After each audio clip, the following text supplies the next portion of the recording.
सभी लोग रेडी है? हाँ। चलिए पहला क्वेश्चन जो है वो अर्पिता की टीम से है। ठीक है, ध्यान से सुनिएगा और उस क्वेश्चन का जवाब दीजिएगा। ठीक है, पहला क्वेश्चन ये है कि राष्ट्रीय विज्ञान दिवस यानी कि नेशनल साइंस डे किस दिन मनाया जाता है? भैया रुको। राष्ट्रीय विज्ञान दिवस नेशनल साइंस डे किस दिन मनाया जाता है? आपके ऑप्शन है, ऑप्शन ए 5 जनवरी, ऑप्शन बी 2 जून, ऑप्शन सी 28 फरवरी एंड ऑप्शन डी 14 मार्च। 28 फरवरी। 28 फरवरी, 28 फरवरी क्लॉक कर दें। चलिए बिल्कुल सही जवाब है। देखिए राष्ट्रीय विज्ञान दिवस जो होता है, ठीक है, वो किसके उपलक्ष्य में मनाया जाता है? सर सीवी रमन को जो है नोबेल प्राइज़ मिला था, उन्हीं के लिए जो है नेशनल साइंस डे यानी राष्ट्रीय विज्ञान दिवस मनाया जाता है। ठीक है ना। अब अगला क्वेश्चन है शिवानी की टीम से। किसकी टीम से? शिवानी की टीम से। आपको ये बताना है कि प्रतिवर्ष खेल दिवस, ठीक है, किस तिथि को मनाया जाता है, यानी किस डेट को जो है खेल दिवस मनाया जाता है? आपके ऑप्शन है 22 अप्रैल, ठीक है, ऑप्शन बी 26 जुलाई, ऑप्शन सी 29 अगस्त एंड ऑप्शन डी 2 अक्टूबर। 29 22 अप्रैल, ऑप्शन बी 26 जुलाई, ऑप्शन सी 29 अगस्त एंड ऑप्शन डी 2 अक्टूबर। 29 अगस्त। 29 अगस्त। ठीक है, 29 अगस्त पर लॉक कर दें। यस। चलिए बिल्कुल सही जवाब है। 29 अगस्त जो है वो क्यों मनाया जाता है, इसका रीजन समझिए। देखिए हर साल भारत जो है 29 अगस्त को राष्ट्रीय खेल दिवस के रूप में इसलिए मनाया जाता है, मतलब क्योंकि इस दिन जो है वो, सुनिए, भारतीय खेल के इतिहास में एक खिलाड़ी थे जिनका नाम मेजर ध्यानचंद था। क्या था? मेजर ध्यानचंद। वो हॉकी के खिलाड़ी थे। किस खेल के? हॉकी के। ठीक है ना। और जाहिर सी बात है, आप लोग जानते होंगे कि हॉकी जो है हमारे देश का क्या है? राष्ट्रीय खेल है, नेशनल गेम है। ठीक है ना। और इसीलिए हॉकी का जो प्लेयर है मेजर ध्यानचंद, इन्हीं के जन्म दिवस के उपलक्ष्य में जो है वो राष्ट्रीय खेल दिवस 29 अगस्त को मनाया जाता है। समझ में है ना? हाँ। तो अपना पॉइंट आप लोग नोट किए रहिएगा। एक पॉइंट दोनों के हुए हैं, 2 क्वेश्चन खत्म हो गए हैं।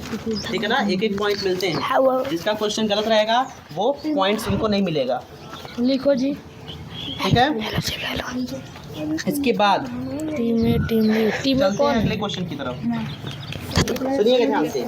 अर्पिता की टीम से है। निम्नलिखित में से कौन सी किताब जो है वो कालिदास की नहीं है? कालिदास की नहीं है। सुनिएगा ध्यान से। रघुवंशम ऑप्शन ए है, ऑप्शन बी अभिज्ञान शाकुंतलम, ऑप्शन सी कुमार संभवन और ऑप्शन डी जो है मुद्रा राक्षस। निम्नलिखित में से कौन सी रचना जो है वो कालिदास की नहीं है? रघुवंशम, अभिज्ञान शाकुंतलम, कुमार संभवम और मुद्रा राक्षस। 4 दिए हैं। रघुवंश, मुद्रा राक्षस लगा दे। उसमें ऑप्शन बोलिए आप माइक्रोफोन में। मुद्रा राक्षस।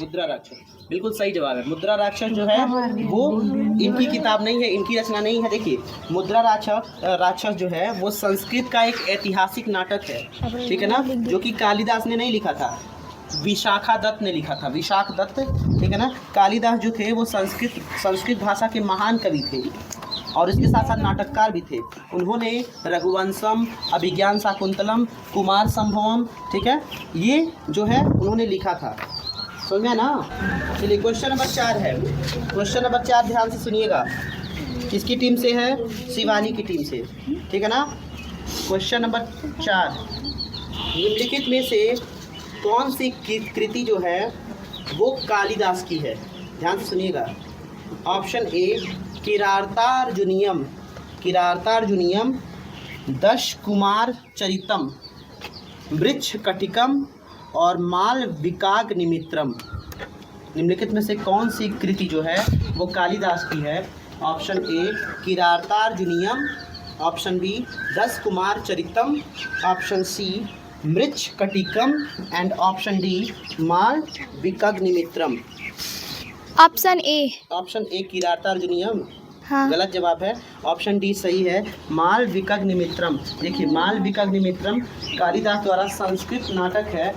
यह 5 अंकों का नाटक है जिसमें मालव देश की राजकुमारी मालविका तथा विदिशा के राजा अग्निमित्र का प्रेम और विवाह वर्णन है। ठीक है ना। तो 2 पॉइंट जो है वो अर्पिता की टीम के पास है और 1 पॉइंट जो है वो शिवानी की टीम के पास है। तो 4 क्वेश्चन टोटल जो है वो ख़त्म हो चुके हैं। ठीक है। अगला क्वेश्चन देखिए, अगला क्वेश्चन बताइएगा आप लोग। अगला क्वेश्चन जो है वो अर्पिता की टीम से है। क्वेश्चन को ध्यान से सुनिएगा। चलिए, क्वेश्चन ये है कि ज्ञानपीठ पुरस्कार किस क्षेत्र वालों को दिया जाता है। ज्ञानपीठ पुरस्कार किस क्षेत्र वालों को दिया जाता है।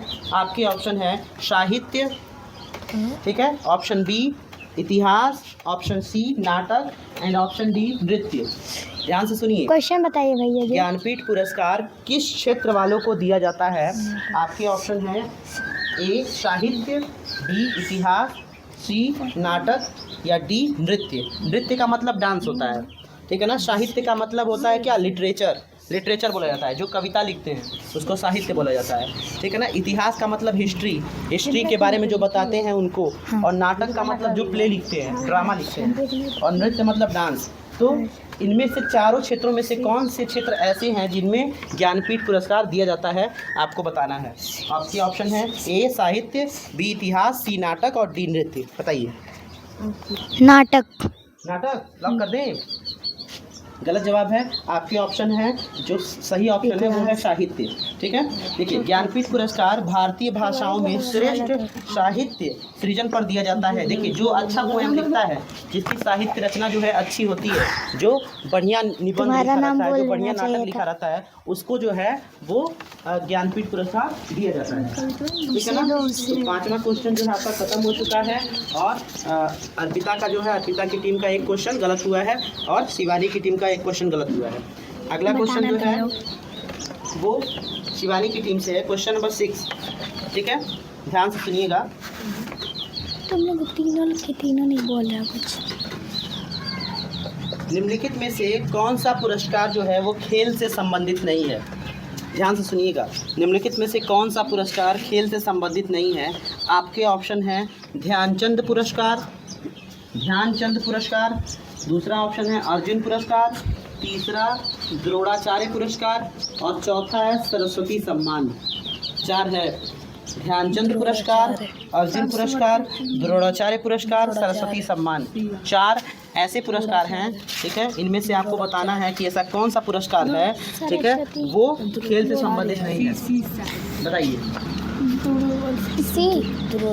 ध्यानचंद पुरस्कार ए है, अर्जुन पुरस्कार बी है, द्रोणाचार्य सी है और सरस्वती सम्मान डी है। ज्ञानचंद्र नहीं, ध्यानचंद पुरस्कार, अर्जुन पुरस्कार, द्रोणाचार्य पुरस्कार और सरस्वती सम्मान। ये 4 द्रोणाचार्य पे लॉक करवाओ। सरस्वती द्रोणाचार्य भैया आंसर सी द्रोणाचार्य। हाँ लॉक कर दें। हाँ गलत है। लास्ट वाला जो ऑप्शन है आपका सरस्वती सम्मान, ठीक है ना। ये जो खेल से संबंधित नहीं है। सरस्वती सम्मान जो होता है वो साहित्य के क्षेत्र में दिया जाता है, लिटरेचर के। और देखिए, ध्यानचंद, मेजर ध्यानचंद पुरस्कार मैंने बताया ना भी, उन्हीं के जो है जन्म दिवस पर खेल दिवस मनाया जाता है। और अर्जुन पुरस्कार जो होता है, ठीक है, अर्जुन पुरस्कार क्रिकेट में दिया जाता है, क्रिकेट में। द्रोणाचार्य पुरस्कार हो गया, ये भी खेल में दिया जाता है, जो तीर लगाते हैं, निशाना लगाते हैं, ठीक है, तीरंदाजी प्रतियोगिता में, ठीक है। तो आप लोगों के जो हैं वो 3 क्वेश्चंस खत्म हो चुके हैं। और शिवानी की टीम जो है 2 क्वेश्चन रॉन्ग की है और उसके पास जो है 1 ही पॉइंट है। और अर्पिता की टीम जो है 1 ही क्वेश्चन रॉन्ग की है और उसके पास 2 पॉइंट है। अभी भी अर्पिता की टीम जो है वो शिवानी की टीम से आगे चल रही है, 1 पॉइंट आगे चल रही है। तो अगला क्वेश्चन ध्यान से सुनिएगा। क्वेश्चन हो सकता है आसान हो, तो इसीलिए जो है वो एकदम ध्यान से सुनिएगा, हड़बड़ी में आंसर मत दीजिएगा। अभी भैया चलिए बताना है आपको। भारत के राष्ट्रीय ध्वज की लंबाई और चौड़ाई का जो अनुपात होता है वो कितना होता है, ठीक है ना। ऑप्शन सुनिएगा ध्यान से। 5:3, ऑप्शन ए है 5:3, 3:2, 3:4 या 2:3। अगर ऑप्शन लिखना है तो लिख सकते हैं। ऑप्शन ए है 5:3, 3:2, 3:4 एंड 2:3। लंबाई मतलब लेंथ। जैसे जो झंडा होता है, भारत का जो झंडा होता है, तो जाहिर सी बात है जो झंडा होता है वो कैसा होता है, रेक्टेंगुलर होता है। कैसा होता है? रेक्टेंगुलर। तो उसमें लेंथ भी होती है, ब्रेड्थ भी होती है। हाँ। तो लेंथ और ब्रेड्थ का जो रेशियो होता है वो कितना होता है, ठीक है, यही आपको बताना है। 5:3 कि 3:2 कि 3:4 कि 2:3, बताइए। 5:3, 3:2, 3:4 एंड 2:3। 2:3। 2:3 लास्ट वाला गलत जवाब है। इसका जो सही जवाब है वो है 3:2, है ना। जो लंबाई होती है वो 3 मीटर होनी चाहिए या 3 सेंटीमीटर होना चाहिए, और जो चौड़ाई होनी चाहिए वो कितनी होनी चाहिए, 2 सेंटीमीटर या 2 मीटर, जिसके हिसाब से जितना बड़ा आपको झंडा बनाना हो उसके अकॉर्डिंग जो है उनका 3:2 जो है वो रेशियो होना चाहिए, ठीक है ना। हाँ ठीक है। तो यहाँ पर 7वां क्वेश्चन जो था वो अर्पिता की टीम का जो है गलत हो चुका है, और 8वां क्वेश्चन जो है अब शिवानी की टीम से है, बताइएगा।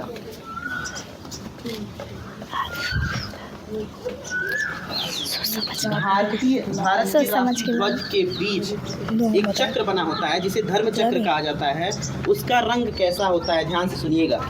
समुद्री नीला, गहरा नीला, काला या हरा।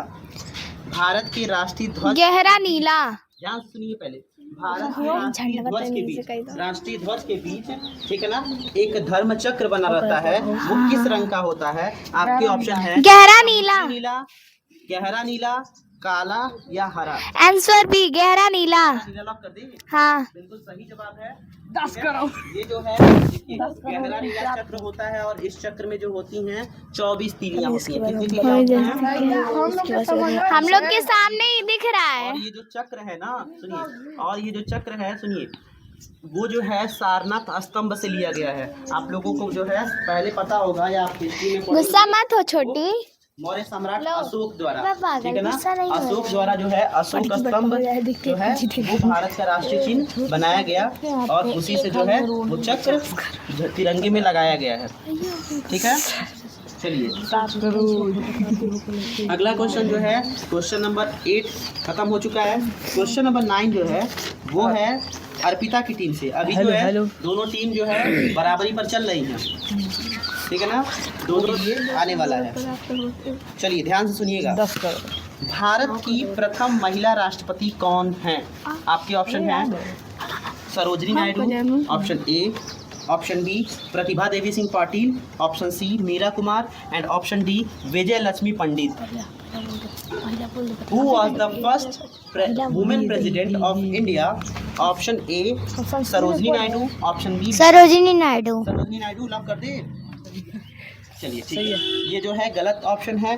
ये जो सही ऑप्शन जो है वो प्रतिभा देवी सिंह पाटिल। इस प्रश्न का जो सही जवाब है वो प्रतिभा देवी सिंह पाटिल है। ये जो सुनिए 21 जुलाई 2007 बोलोगे, सुनिए ध्यान से, 21 जुलाई 2007 को देश की पहली वुमेन प्रेसिडेंट वो बनी थी, और उनका कार्यकाल जो है 2007 से लेकर 2012 तक चला था। कब से कब तक चला था? 2007 से 2012 तक। यानी सोचिए कि जब से आज़ादी के बाद जितने भी राष्ट्रपति चुने गए थे, आज़ादी के बाद जितने भी राष्ट्रपति चुने गए थे सब के सब मेल थे।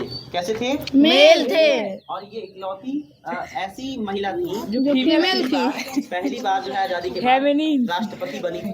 और दूसरा जो है आप लोग जान ही रहे हैं अभी कौन है? नरेंद्र मोदी। महिला में कौन है? द्रौपदी मुर्मू, ठीक है ना? ये भूल गए थोड़ा सा। भूल गए ना? तो याद रखिए, पहली प्रतिभा देवी सिंह पाटिल, ठीक है ना, और दूसरी द्रौपदी मुर्मू, ठीक है। भूल गए। चलिए नेक्स्ट क्वेश्चन जो है वो किसकी टीम से पूछा गया है? क्वेश्चन नंबर 9 खत्म हो चुका है। क्वेश्चन नंबर 10 आने वाला है शिवानी की टीम से। ध्यान से सुनिएगा। भारत की प्रथम महिला प्रधानमंत्री कौन थी? आपके ऑप्शन हैं Pratibha Devi Singh Patil, option B Rajkumari Amrit Kaur, option C Sarojini Naidu and option D Indira Gandhi. 4 option है आपके। इंदिरा गांधी। इंदिरा गांधी। हाँ इंदिरा गांधी लॉक कर दें? हाँ भैया। ठीक है, बिल्कुल सही जवाब है 7 करोड़। इंदिरा गांधी जो है, 21 करोड़ की प्राप्ति हो गई। मेरी बात सुनिए, इंदिरा गांधी जो है वो 19 नवंबर सुनिए ध्यान से, 19 नवंबर 1915 इनका जन्म हुआ था और 1966 से लेके 1977 तक 1966 से लेके 1977 तक ये 3 पारी के लिए जो है गणराज प्रधानमंत्री बनी गई। 1980 से लेके 1984 तक, ठीक है, ये प्रधानमंत्री के पद पे कार्यरत थी। 1984 में इनकी हत्या कर दी गई थी।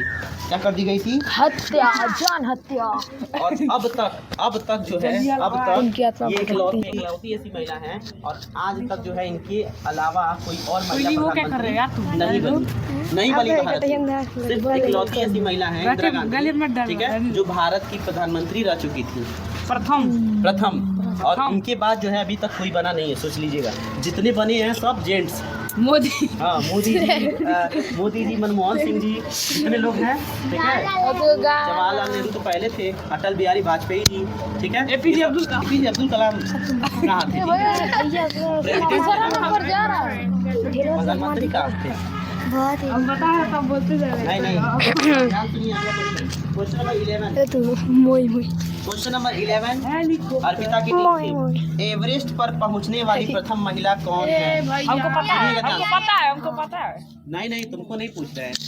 अर्पिता की टीम से सुनिए, Dicky Dolma, Junko Tabei, Arunima Sinha and Bachendri Pal. 4 option है सर। बछेंद्री पाल।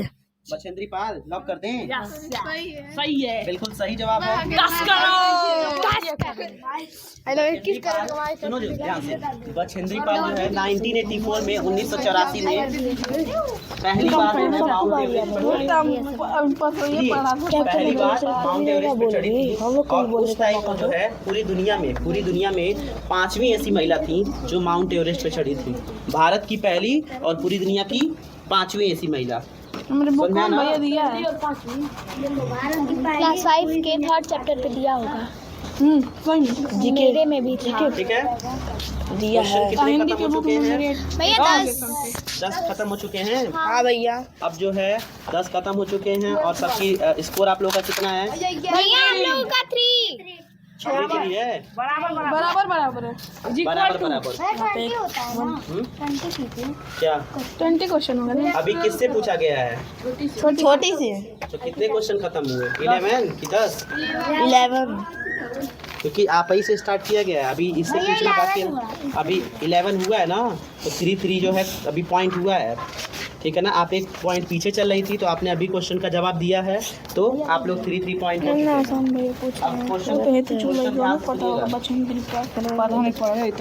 शिवानी की टीम साउथ पोल, दक्षिणी ध्रुव जिसे कहा जाता है, पर पहुंचने वाली प्रथम भारतीय महिला कौन है? आपके ऑप्शन है Pratiksha Das, option B Reena Kaushal, option C Pratima Puri and option D Devika Rani.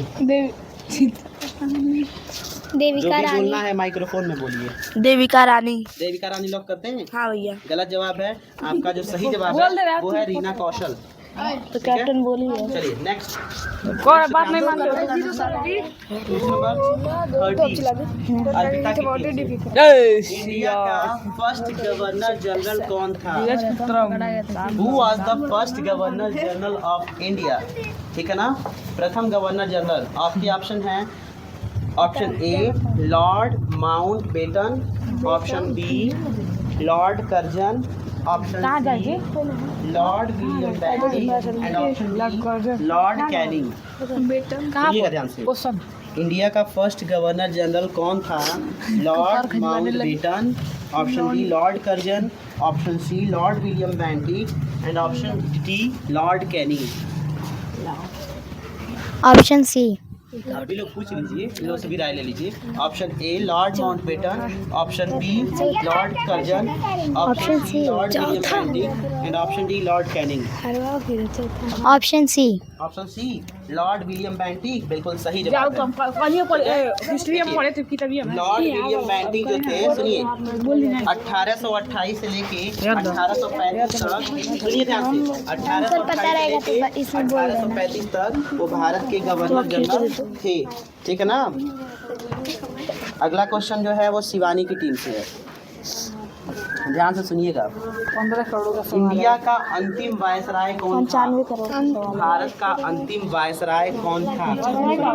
Viceroy. Viceroy क्या होता है? वायसराय मतलब वो पता ही नहीं क्या होता है। अरे वो अधिकारी होता है, ठीक है, ऐसा अधिकारी होता है जो क्षेत्र के जो सम्राट होते हैं ना, ठीक है ना, उनके प्रतिनिधि के अंतर्गत देश हो गया, कॉलोनी हो गया, ठीक है, शहर हो गया या उप प्रांत हो गया, उसके अंडर का जितना एरिया होता है वो सब संभालता है वायसराय। वायसराय जो होता है एक अधिकारी होता है जो, तो फर्स्ट बताना है। सुनिए बता रहे हैं, क्वेश्चन जो क्षेत्र पढ़िए। के सम्राट के जो मतलब जो भी सम्राट होते हैं, जो भी मालिक होते हैं ना, उनके इशारों पे काम करता है और साथ ही साथ देश के और वहाँ के जो मतलब एरिया हो गए, जैसे कॉलोनी हो गया, शहर हो गया या जो राज्य हो गए, वहाँ की देख रेख करता है, वहाँ से जो कमियाँ होती हैं उसकी पूर्ति करता है। तो भारत का अंतिम वायसराय कौन था? आपके ऑप्शन है लॉर्ड माउंटबेटन, ए नंबर है, option B Lord Curzon, option C Lord Canning and option D Lord Mayo. आपके option Lord Mountbatten, Lord Curzon, Lord Canning, Lord Mayo. Lord Curzon. Lord Curzon. Lord Curzon हाँ। गलत जवाब है। आपके option पहला जो है हाँ, बस लॉर्ड ऐसे माउंटबेटन। कहाँ है तब नहीं जानता है। लॉर्ड माउंटबेटन तुम ही तीनों लोग तो बोले हो। 15 अगस्त 1947 से लेके 1948 तक जो है अंतिम बार, सोचिए सिर्फ अंतिम बार वो वायसराय था।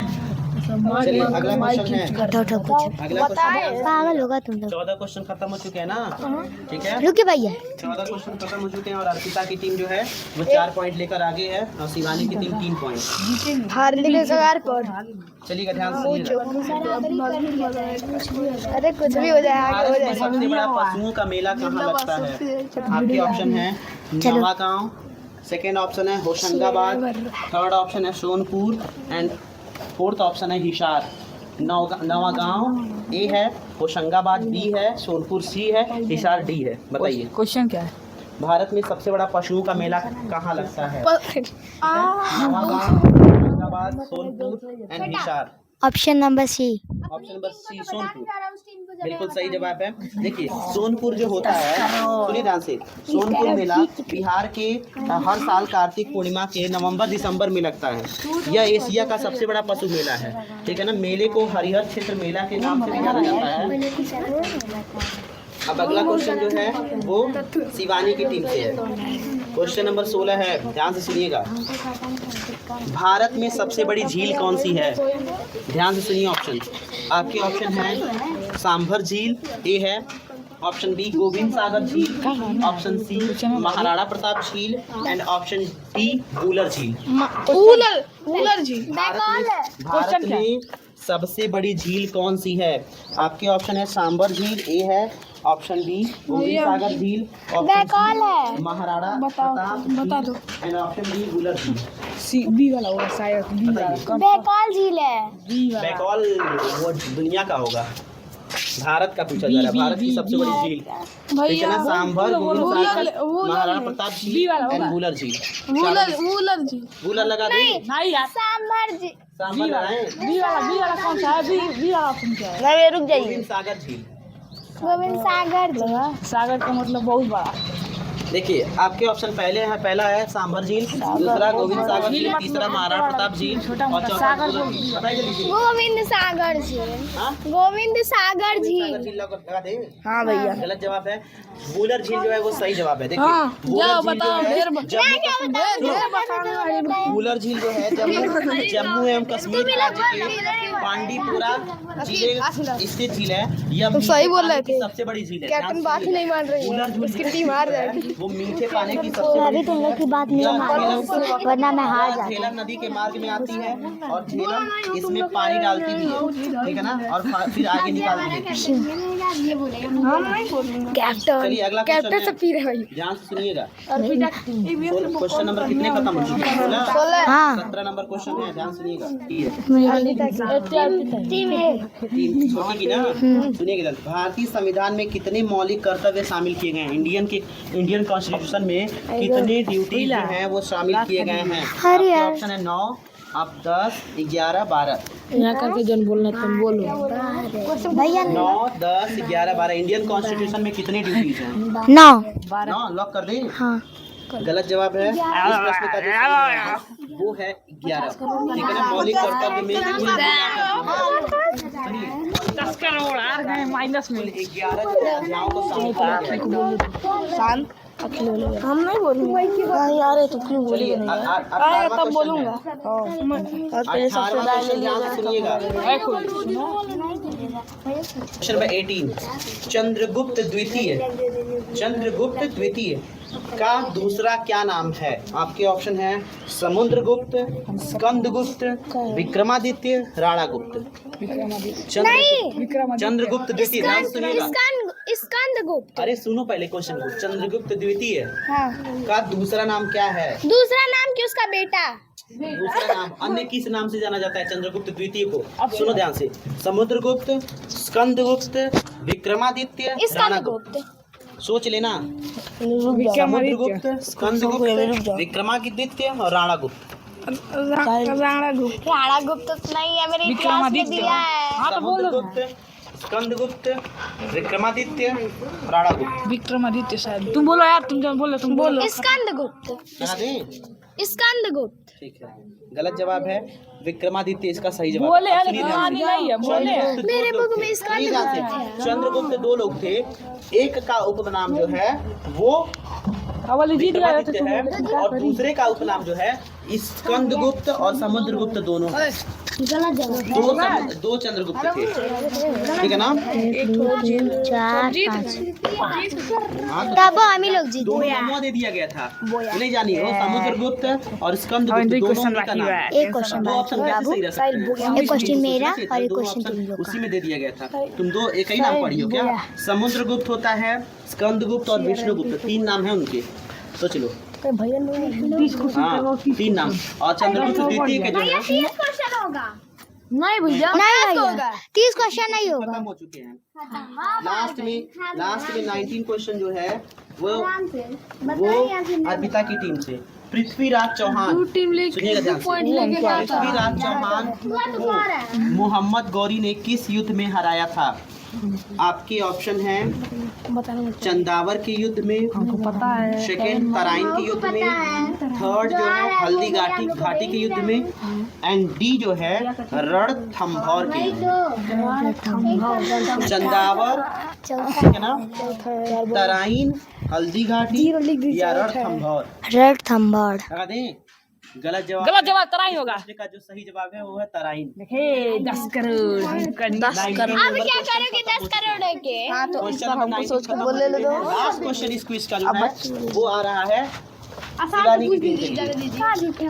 ठीक है, ध्यान से सुनिए। रजिया सुल्तान किसकी बेटी थी? अरे हमको बता तुम सुनिए ध्यान से। सब कुछ सब। इल्तुतमिश की ऑप्शन ए है, Qutubuddin Aibak option B, Nasiruddin and Balban. 4 option है। इल्तुतमिश, कुतुबुद्दीन ऐबक, नसीरुद्दीन और बलबन, 4 ऑप्शन है। रजिया सुल्तान किसकी बेटी थी? इल्तुतमिश, कुतुबुद्दीन ऐबक, नसीरुद्दीन और बलबन। इल्तुतमिश। हाँ कर दें? हाँ भैया, बिल्कुल सही जवाब है इल्तुतमिश। क्या करोगे? एक नंबर लेकर एक क्वेश्चन। कितने पॉइंट्स हुए? कितना पॉइंट 5 and 4 आप लोगों का? 5 and 4। 5। अर्पिता की टीम 5 एंड शिवानी की टीम 4। ठीक है ना, टोटल आप लोगों ने जो है 9 क्वेश्चन सही दिए 20 में से, जिसमें से 4 जो है शिवानी की टीम ने दिया है और 5 अर्पिता की टीम ने। नेक्स्ट क्विज में जो है आप लोग और अच्छे से प्रिपेयर करके आइएगा ताकि आपकी टीम जो है वो बेहतर तरीके से जीत सके। क्योंकि अगर आप लोग प्रिपेयर नहीं करेंगे, अब अगर आप लोग अच्छे से नहीं पढ़ेंगे भैया तो कबड्डी ऐसे फैसले हम लोग पीछे हो जाएंगे। ओके, ठीक है, तो मिलते हैं अगले क्विज में। भैया कब बाय।